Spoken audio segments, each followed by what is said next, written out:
Hello students, welcome in chemistry class. तो आज मैं फिर आपको इसी वीडियो सीरीज में एक नया टॉपिक लेकर आया हूं जो 11th से रिलेटेड है। इस टॉपिक को आप अच्छी तरह से समझें। इस टॉपिक को मैंने 2 या 3 लेक्चर में तैयार किया है और हर एक छोटी से छोटी जो पॉइंट्स हैं उनको समझाने की कोशिश की है। तो मैं स्टार्ट करता हूँ ये टॉपिक, और ये है लॉज ऑफ केमिकल कॉम्बिनेशन, रासायनिक संयोग के नियम। इन लॉज ऑफ केमिकल कॉम्बिनेशन में हम फर्स्ट लॉ लेंगे और वो है हमारा law of conservation of mass, द्रव्यमान संरक्षण का नियम। जैसे एक एनर्जी कंजर्वेशन लॉ है, जस्ट इसी तरह से ये law given by Lavoisier and it is related to the conservation of mass in any process. अर्थात ये जो नियम है ये किसी भी प्रक्रम में द्रव्यमान के संरक्षण पर आधारित है।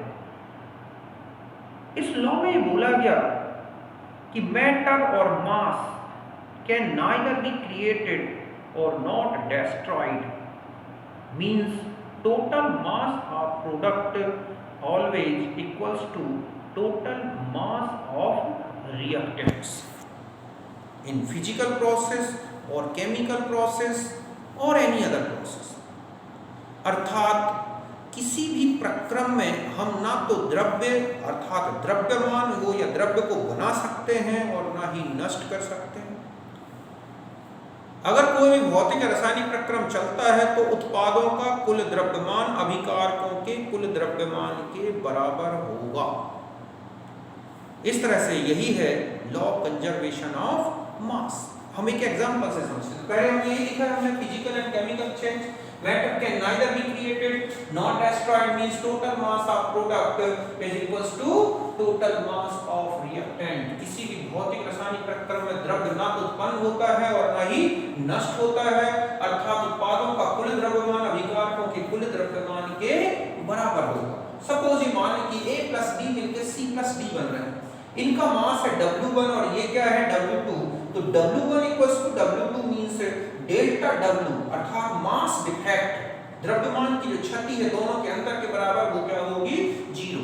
मतलब there is no mass defect takes place in any chemical or physical process। For example, NaOH plus HCl 40 ग्राम ये है, 36.5 ग्राम जो है हमारा ये है HCl। तो इन दोनों का जो मास है, जो इनका सम है, वो इनके मास के सम के बराबर आएगा। अर्थात NaCl और H2O का टोटल मास NaOH और HCl के मास के बराबर है। जैसे हम ये कहें कि ये हमारे पास 10 ग्राम है और ये 5.6 ग्राम बन गया, तो ये कितना होगा?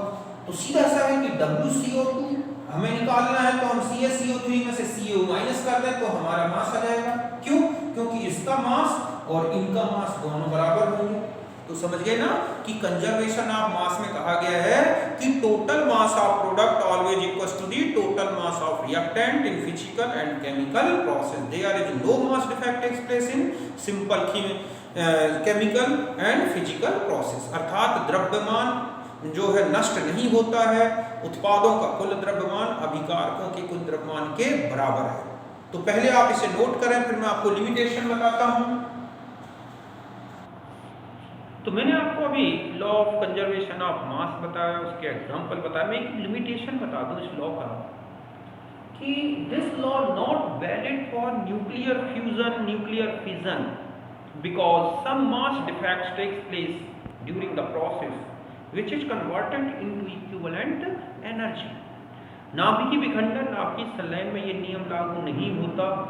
ऐसा इसलिए है क्योंकि उसमें कुछ द्रव्यमान क्षति होती है। अर्थात हम ये कहें कि total mass of product not equals to total mass of reactant. तो उसी को बोला गया है कि उत्पादों का कुल द्रव्यमान अभिकारक के द्रव्यमान से क्या होता है? कम हो जाता है। और वो जो डिफरेंस आता है उसको बोलते हैं, मास का जो डिफरेंस है उसे बोलते हैं मास डिफेक्ट, द्रव्यमान क्षति। वो कन्वर्ट हो जाती है एनर्जी में। आइंस्टीन उसके लिए फॉर्मूला दिया था E = mc², जहां m क्या है? Mass defect, c light velocity है अर्थात प्रकाश का वेग है। तो अगर हमें एनर्जी कैलकुलेट करनी है तो मास डिफेक्ट हमें पता हो। ये देखा गया कि अगर मास इतना डिफेक्ट हो जाए 1.66 × 10⁻⁻24 ग्राम एक AMU, तो इतनी एनर्जी रिलीज होगी 931 मिलियन इलेक्ट्रॉन वोल्ट। तो सोचो 1 ग्राम अगर डिफेक्ट हो जाए तो कितनी एनर्जी होगी। तो इस तरह से कंजर्वेशन ऑफ मास का हम लिमिटेशन भी देख लें। लेकिन हम ये बता दूं कि total mass and mass defect, अगर ये प्रोडक्ट का टोटल मास और मास डिफेक्ट जोड़ दिया जाए तो वो रिएक्टेंट के मास के बराबर होगा। तो इस तरह से सिंपल प्रोसेस के लिए मास डिफेक्ट जो law of conservation of mass law है बिल्कुल सही है। तो आप इसे नोट कर लें। तो अभी आपको मैंने अब पहला एक लॉ बताया कंजर्वेशन, अब मैं आपको बता रहा हूं लॉ ऑफ डेफिनिट प्रोपोर्शन, निश्चित अनुपात का नियम। Definite proportion law given by Louis Proust, okay, and it is related to the composition of elements in compounds. According to this law, chemical compound contains same element and their proportion by mass always definite, whether compound obtained from any source or any method. अर्थात रासायनिक यौगिक में तत्व और उनका जो द्रव्यमान प्रतिशत है वो हमेशा स्थिर रहेगा, निश्चित रहेगा, चाहे यौगिक को आप किसी भी विधि से बनाओ चाहे किसी भी सोर्स से बनाओ। Like as H2O obtained from tap, river, well, water. It contains always hydrogen and oxygen in mass ratio 1:8 या 2:16। अर्थात जल को चाहे हम नदी से प्राप्त करें, तालाब से प्राप्त करें, कुएं से प्राप्त करें, नल से प्राप्त करें, उसमें हमेशा दो ही एलिमेंट होंगे, हाइड्रोजन और ऑक्सीजन, और उनका भार अनुपात क्या रहेगा बच्चों, हमेशा 1:8। तो देखो यही कहा है कि a compound contains same element and their proportion by mass is always definite whether compound obtains any source or any method। यौगिक में तत्व एवं उसका द्रव्यमान प्रतिशत निश्चित रहता है, चाहे यौगिक क्या हो, किसी भी विधि से बनाया गया हो या किसी भी स्रोत से प्राप्त किया गया हो। जैसे H2O है obtained from tap, अर्थात हम कहें नल से, वेल, कुएं से, नदी से, river, it contains hydrogen and oxygen only, और उनका मास रेशियो क्या होगा 1:8, अर्थात 2 ग्राम अगर मान लो हाइड्रोजन है तो 16 ग्राम क्या दिखती है ऑक्सीजन। तो इस तरह से ये लॉ इस कंपोजिशन से रिलेटेड है। एक एग्जांपल बताता हूं, जैसे 1.4 gram of calcium oxide contain 0.4 gram oxygen. ठीक इसी तरह से दूसरा कहा कि 3.5 ग्राम कैल्शियम जो ऑक्साइड है, ठीक है, उसमें 2.5 ग्राम कैल्शियम है। तो बताएं कि these data confirm this law। तो इस तरह के क्वेश्चन में क्या करना है आपको कि आपको एक ही ऑक्साइड को 2 मेथड 3 मेथड से बताया गया हो, आप उनमें उनके एलिमेंट का या तो मास रेशियो निकाल के देख लो या परसेंटेज। हर एक मेथड में एलिमेंटल परसेंटेज या उनका मास रेशियो सेम आता है तो आप कहेंगे कि जो गिवन लॉ है कांस्टेंट प्रोपोर्शन वो वैलिड है।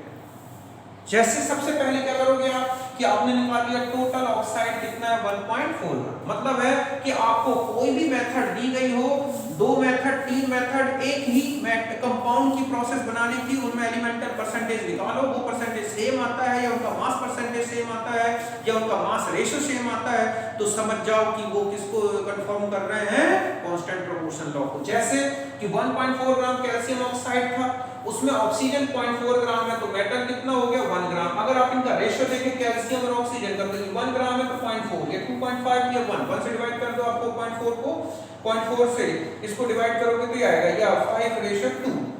ठीक दूसरी मेथड बोला उसने कि 3.5 ग्राम ऑक्साइड है जिसमें मेटल है 2.5 और ऑक्सीजन है 1, तो वही है, वही रेशियो फिर आ गया। आप इनका या चाहे तो परसेंटेज निकाल के कर लो कि कैल्शियम का परसेंटेज निकाल लो, ऑक्सीजन का परसेंटेज निकाल लो पहले, फिर दूसरी मेथड में निकाल लो, सेम परसेंटेज आएगा। तो इस तरह के क्वेश्चन में जो आपको दे रखे होते हैं कंपटीशन में, वो एक ही कंपाउंड का लिखा होगा, 2 मेथड। जैसे क्वेश्चन में लिखा है कि वह same compound obtain from 2 method, तो समझ जाओ वो आपका कांस्टेंट डेफिनेट प्रोपोर्शन से रिलेटेड है। ठीक है, तो आप इसको भी नोट कर ले। तो हमारे ये 2 लॉज हो गए, तो आप इनको कंप्लीट करें। हम नेक्स्ट वीडियो में मिलते हैं। सी यू अगेन। ओके।